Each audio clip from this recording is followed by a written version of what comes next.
So the full effect of the train law is finally here. It actually took effect last January 1, 2018 but dinahandahan sa real estate transactions at VAT. And finally, pagkatapos ng 3 taon, beginning January 1, 2021 ay full effect na ito. Handa na ba kayo? Hello Real Estate, George here, a unit manager from Philippine Homes and a PRC accredited and DHSUD registered salesperson under license number 0021980.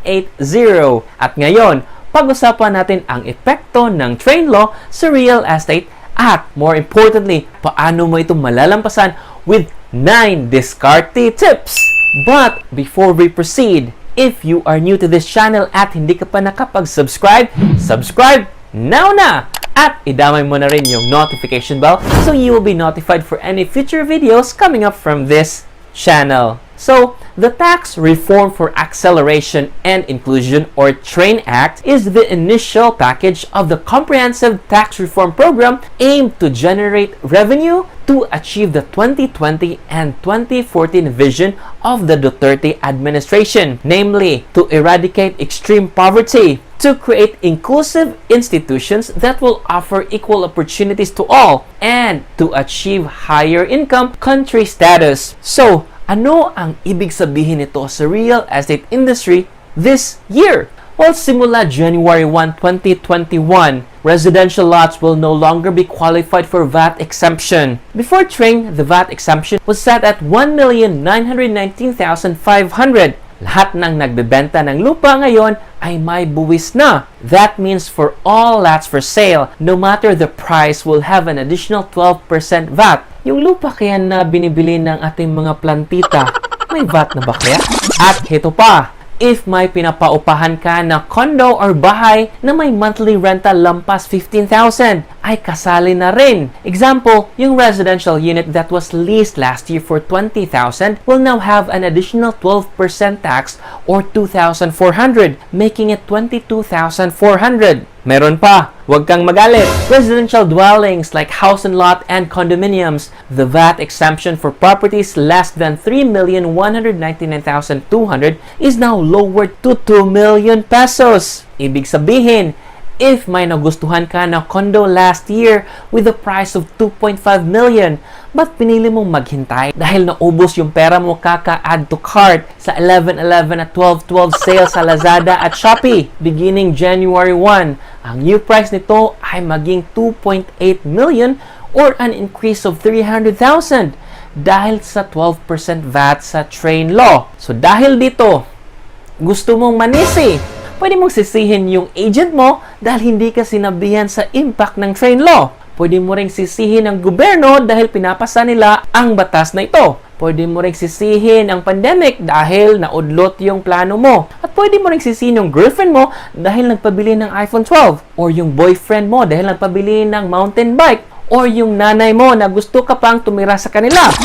But of course, we will not do that. Dahil sa channel na ito, bawal ang sisihan. So ano ang gagawin natin? Dahil sa channel na ito, I will give you 9 Diskarte tips para makamove on ka na sa effect ng train law. Diskarte tip number 1, magbayad ng mas malaking down payment. Bakit? Kasi down payment has 0 interest and the more money you put up as down payment will reduce your balance na may interest if mag-loan ka na sa Pag-ibig or bank or in-house.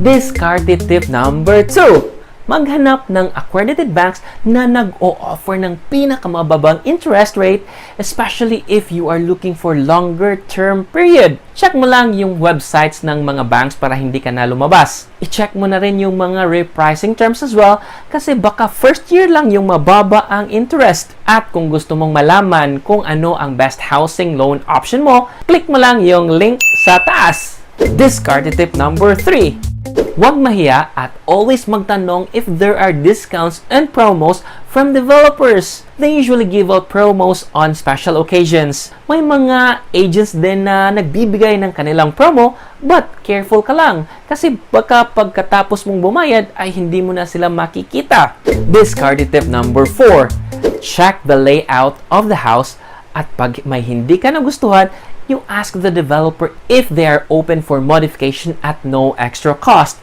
This will save you money because you don't need to spend for modification or changes upon turnover. Discard tip number 5. Make sure you invest from a reputable developer. May mga developer na intro voice lang at hindi marunong tumapos ng kanilang project. Hindi lang pera mo ang mawawala, pati yung time and effort mo. At kung mamalasin ka, pati yung relasyon mo mawawala.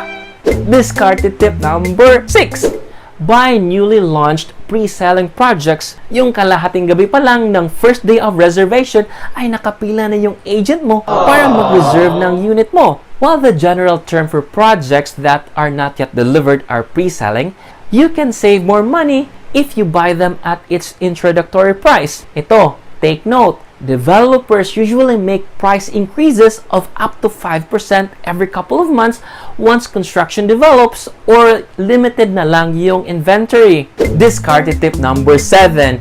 Check for your own financial capacity. Kaya mo bang panagutan ang responsibilidad ng biging tapat at totoo sa bayarin mo buwan-buwan? Rule of thumb is your monthly equity spend should not exceed 30 to 40% of your monthly income. Ibig sabihin ito, pag may income ka na 50,000 buwan-buwan, your monthly equity should be around 15 to 20,000 pesos only. Unless kaya mong maging ulam yung lupa at bato ng lupang kinakatayuan ng bahay mo. Discard tip number 8. If nag-alangan ka sa current financial standing mo, either you save up or you increase your income stream. Ayaw mo mag-save? Fine. Di magtrabaho ka more. Mag-online selling ka. Magtinda ka ng milk tea. Maging YouTuber ka. Kasi sa mundo ng real estate, hindi lahat nadadaan sa tapang at gut feeling. Kailangan mong may diskarte at plano. Finally, discarte tip number 9. If you are investing for rental purposes, choose projects in a prime location that are ready when your unit is also ready for turnover. I know there are a lot of projects located in a promising location, but if your unit for rental purposes will be ready in 3 years, but the development of the area will be ready in 7 years, anong mangyayari sa 4 years? Malalim ba ang bulsa mo?